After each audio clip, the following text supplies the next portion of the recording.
String के अंदर एक चीज और समझने की है, वो है एस्केप सीक्वेंसेस। एस्केप सीक्वेंसेस मतलब कि जैसे मैं आपको एग्जांपल देता हूँ, मुझे यहाँ पे ये कोट जो है, कोट के अंदर मुझे एक और कोट लगानी है, तो मैं इस तरीके से लगाऊंगा। तो यहाँ पे देखो जावा कंफ्यूज हो गया है कि वो एंड यहाँ पे हो रहा है या फिर एंड यहाँ पे हो रहा है। तो इस टाइप के कैरेक्टर्स को हमें यहाँ पे एस्केप करना पड़ता है। एस्केप करने के लिए हम हमेशा बैकस्लैश का यूज करते हैं। और एक बात यहाँ पे और है कि हम जब इंटेलिजे में कोड लिखते हैं तो ये सारी की सारी चीजें हमें इंटेलिजे खुद ही बता देता है कि यहाँ पे क्या एरर आ रही है, उसको कैसे सॉल्व करना है। इसके लिए हम हमेशा कोड लिखने के लिए आईडीई का यूज करते हैं, हम कभी भी टेक्स्ट एडिटर में कोड नहीं लिखते। तो यहाँ पे मैंने कोड्स को एस्केप कर दिया। इस तरीके से अगर मैं इसको प्रिंट करता हूँ अभी, तो हमें प्रिंट क्या होगा, यहाँ पे कोट के साथ प्रिंट होगा। ये देखो कोट के साथ प्रिंट हुआ है। यहाँ पे कुछ कैरेक्टर्स होते हैं जिसको हमें एस्केप करना पड़ता है, जैसे कि सिंगल कोट को भी हमें एस्केप करना पड़ता है, डबल कोट्स को, सिंगल कोट्स को, टैब कैरेक्टर को एस्केप करना पड़ता है। अगर मैं यहाँ पे अब इसको प्रिंट करूंगा तो क्या प्रिंट होगा देखते हैं। यहाँ पे टैब कैरेक्टर आ गया। हमें न्यू लाइन को भी एस्केप करना पड़ता है। स्लैश एन का मतलब होता है न्यू लाइन, तो अब ये 2 लाइन के अंदर प्रिंट होगा। RIT उसके बाद स्लैश एन मतलब कि न्यू लाइन आ गई, और उसके बाद ESH। तो इस तरीके से कुछ कैरेक्टर्स होते हैं जिनको हमें एस्केप करना पड़ता है। जब भी आप जावा में कोड लिखोगे, जब भी आप स्ट्रिंग वेरिएबल को बनाओगे, तो आप जैसे ही इंटेलिजे को यूज करोगे, आपको अपने आप ही पता चल जाएगा कि कौन कौन से कैरेक्टर्स को एस्केप करना पड़ता है। अब इसके अंदर एक चीज और है, वो भी समझते हैं, वो है नेमिंग कन्वेंशंस। हम वेरिएबल का नाम कुछ भी रख सकते हैं, हमारी मर्जी है। इंटीजर ABCD इक्वल टू 90 बिल्कुल सही है, ये इसमें कुछ गलत नहीं है। लेकिन हम यहाँ पे ऐसे कैरेक्टर्स को यूज नहीं कर सकते जो कि इनवैलिड है। जैसे कि मैं यहाँ पे हाइफन को यूज नहीं कर सकता, इक्वल टू, ये सारे के सारे कैरेक्टर्स इनवैलिड है। नाम के अंदर आप इनको यूज नहीं कर सकते। ठीक है, एक चीज तो ये हो गई ध्यान रखने की। और दूसरा ये है कि जब हम वेरिएबल का नाम डिक्लेयर करते हैं, मतलब वेरिएबल का जो भी हम नाम देते हैं, उसमें जो फर्स्ट कैरेक्टर होता है वो हमेशा स्मॉल होता है। जैसे कि हेलो वर्ल्ड, तो हेलो वर्ल्ड के अंदर ये जो फर्स्ट कैरेक्टर है ये हमेशा स्मॉल होगा, बाकी सारे के सारे आपको कैपिटल रखना है। जब हम क्लास का नाम बनाते हैं तो क्लास के नाम में हमें फर्स्ट कैरेक्टर हमेशा कैपिटल रखना होता है। यहाँ पे जो क्लास का नाम है वो मेन है, और मेन के अंदर M कैपिटल है। जावा जो है, जावा एक केस सेंसिटिव लैंग्वेज है। ध्यान रखना ये बात, केस सेंसिटिव लैंग्वेज है।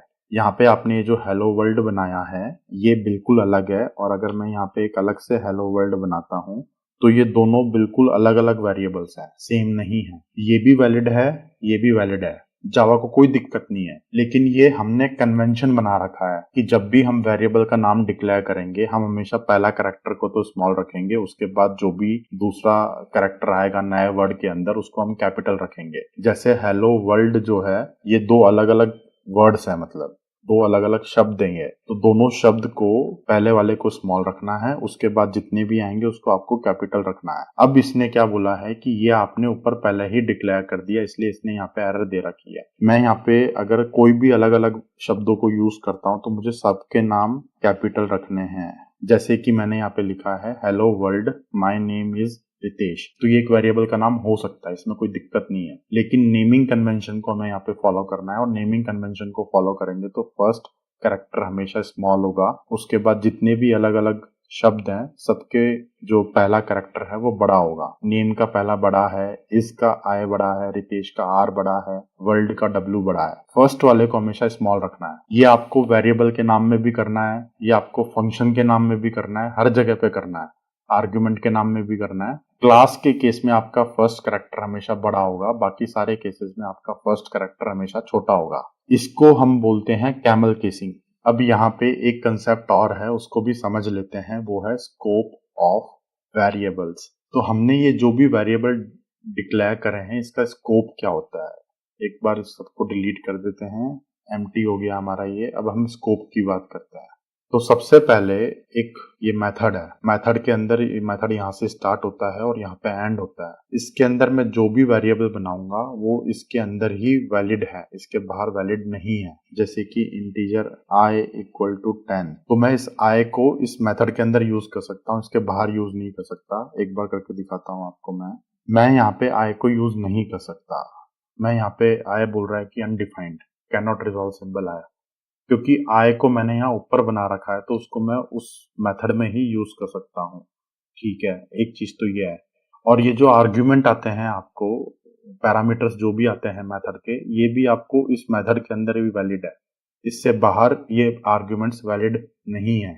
अब एक बात और है यहाँ पे, मैं इस मेथड के अंदर भी एक अलग से ब्लॉक बना सकता हूँ, जैसे कि इफ 10 इज ग्रेटर देन 9। ये स्टेटमेंट बिल्कुल ट्रू है, ठीक है, बट ये आपको समझाने के लिए बता रहा हूं मैं। इसके अंदर मैं जो भी वेरिएबल बनाऊंगा, ये वाला वेरिएबल सिर्फ उसका स्कोप यहां तक ही है, जो ये ब्रैकेट लगे हैं इसका स्कोप यहां तक है, इसके बाहर में इस वेरिएबल को यूज नहीं कर सकता। यहाँ पे मैं बी को यूज नहीं कर सकता, ये कह रहा है B can not resolve simple, क्योंकि बी को मैंने यहाँ पे डिक्लेयर करा है, तो इसका स्कोप बन गया ये वाला। इतना ज्यादा कॉम्प्लेक्स है नहीं है, जिस ब्लॉक के अंदर आप वेरिएबल को डिक्लेयर करते हो वो उसके अंदर ही वैलिड होता है।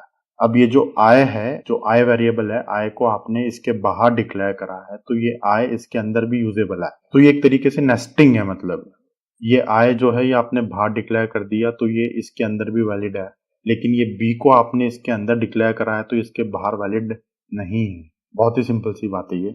जिस ब्लॉक में वेरिएबल को डिक्लेयर करा जाता है उसका स्कोप वही होता है, उसके बाहर वो काम नहीं करता। ये जो आई है आपने इसको यहाँ पे डिक्लेयर कर दिया, ठीक है, तो यहाँ पे मैं एक दूसरा वेरिएबल नहीं बना सकता सेम नाम का। जैसे कि अगर मैं बनाने का ट्राई करूं boolean I equal to true, ये मैं नहीं कर सकता, क्योंकि ये बोलेगा कि I is already declared, is already defined in the scope. मतलब कि ये आई मैंने यहाँ पे डिफाइन कर रखा है, तो एक वेरिएबल मैंने ऑलरेडी बना दिया आई का, तो मैं यहाँ पे नहीं बना सकता उसको। ये आई इसके अंदर भी वैलिड है, तो ये दोनों कॉन्फ्लिक्ट हो गए एक तरीके से, दोनों नाम सेम हो गए ना, तो नहीं कर सकता मैं ऐसा।